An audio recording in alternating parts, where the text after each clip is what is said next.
دنیا میں دی جانے والی سب سے پہلی اذان یعنی اللہ سب سے بڑا ہے، اللہ سب سے بڑا ہے۔ روئے زمین پر سب سے پہلے ان کلمات کو بلند کرنے کی سعادت جس شخص کے حصے میں آئی، وہ نہ تو بے حد دولت مند تھے، نہ ہی بہت بااثر، اور نہ ان کے حسن و جمال نے لوگوں کو متوجہ کیا تھا۔ وہ ایک حبشی نسل غلام تھے جن کی رنگت سیاہ تھی، آنکھیں سرخ اور ہونٹ موٹے تھے، لیکن ان کا دل نہایت حسین تھا۔ یہ غلام جنہیں اللہ تعالیٰ نے عزت و شہرت کی بلندیوں پر فائز کیا، حضرت بلال بن رباح رضی اللہ عنہ تھے۔ آپ رضی اللہ عنہ کو نہ صرف دنیا کے پہلے مؤذن ہونے کا اعزاز حاصل ہے، بلکہ آپ رضی اللہ عنہ حضور صلی اللہ علیہ وآلہ وسلم کے خادم خاص بھی تھے۔ حضرت بلال رضی اللہ عنہ کی خوش نصیبی کا اندازہ اس بات سے لگایا جا سکتا ہے کہ رسول پاک صلی اللہ علیہ وآلہ وسلم نے آپ رضی اللہ عنہ کے بارے میں ارشاد فرمایا، بلال کس قدر اچھا آدمی ہے، تمام مومنوں کا سردار ہے۔ بلال کس قدر اچھا آدمی ہے، وہ تمام مؤذنوں کا سردار ہے۔ بلال رضی اللہ عنہ کی کنیت ابو عبداللہ تھی۔ والد کا نام رباح اور والدہ کا نام ممامہ تھا۔ آپ رضی اللہ عنہ حبشی نژاد غلام تھے۔ حضرت بلال رضی اللہ عنہ مکے میں پیدا ہوئے۔ آپ کی پرورش قریش کے مشہور قبیلے بنو جمح میں ہوئی۔ یہ عجیب اتفاق ہے کہ رسول اللہ صلی اللہ علیہ وآلہ وسلم کے تینوں مؤذنوں بلال رضی اللہ عنہ، ابو محذورہ رضی اللہ عنہ اور عمرہ رضی اللہ عنہ ابن کلثوم نے مکے کے اسی قبیلے میں پرورش پائی۔ حضرت بلال حبشی رضی اللہ عنہ مسجد نبوی صلی اللہ علیہ وآلہ وسلم کے ہمیشہ مؤذن رہے۔ شروع میں وہ ایک کافر امیہ بن خلف کے غلام تھے۔ حضرت ابو بکر صدیق رضی اللہ عنہ نے انہیں خرید کر آزاد کر دیا۔ اسلام لانے کے بعد انہیں طرح طرح کی تکلیفیں دی جاتی تھیں۔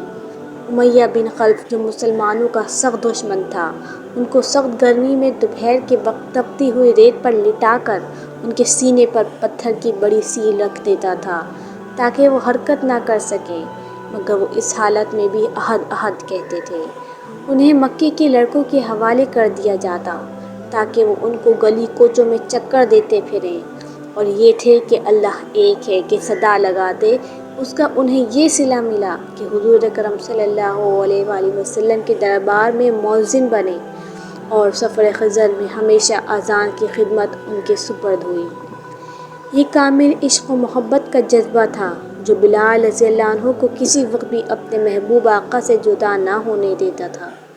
وہ حضور صلی اللہ علیہ وآلہ وسلم کی ادنیٰ سے ادنیٰ تکلیف بھی برداشت نہ کر سکتے تھے اور ہمتاً خدمت بجا لانے کے لیے تیار رہتے تھے، خواہ حضور صلی اللہ علیہ وآلہ وسلم انہیں وہ خدمت بجا لانے کا ارشاد فرماتے یا نہ فرماتے۔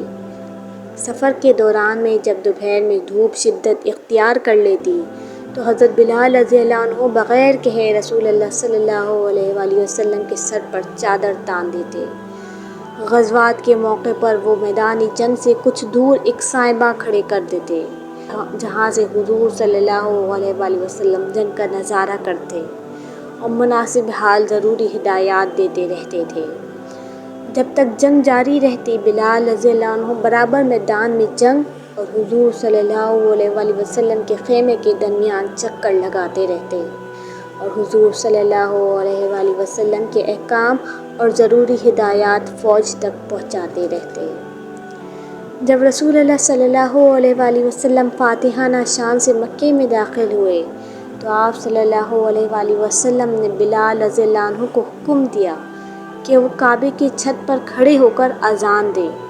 جس وقت بلال رضی اللہ عنہ کی آواز بطحائے مکہ میں گونجی اور اشہد ان لا الہ الا اللہ کے الفاظ ان کے منہ سے نکلے تو مشرکین کے دل رنج و الم سے بھیگ گئے۔ ایک دفعہ عالم کشف میں رسول اللہ صلی اللہ علیہ وآلہ وسلم کو جنت کا نظارہ دکھایا گیا اور آپ صلی اللہ علیہ وآلہ وسلم نے اپنے آگے بلال رضی اللہ عنہ کے قدموں کی آواز سنی۔ نماز کے بعد آپ نے پوچھا، بلال، تمہیں اپنے کس عمل کے نتیجے میں سب سے زیادہ ثواب ملنے کی امید ہے؟ کیونکہ میں نے جنت میں تمہارے قدموں کی آواز اپنے آگے سنی ہے۔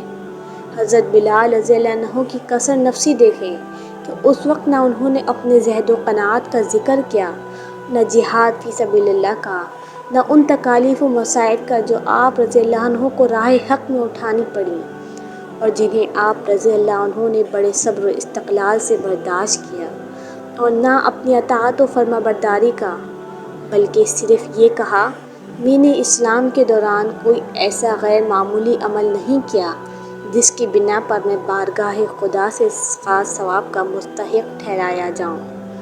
البتہ اتنا ضروری ہے کہ میں ہر وضو کے بعد 2 رکعت نفل پڑھ لیتا ہوں۔ مزید اسلامی ویڈیوز دیکھنے کے لیے ہمارے چینل کو لائک اینڈ سبسکرائب کر دیے گا تاکہ آپ کو ہماری آنے والی ہر ویڈیو مل سکے۔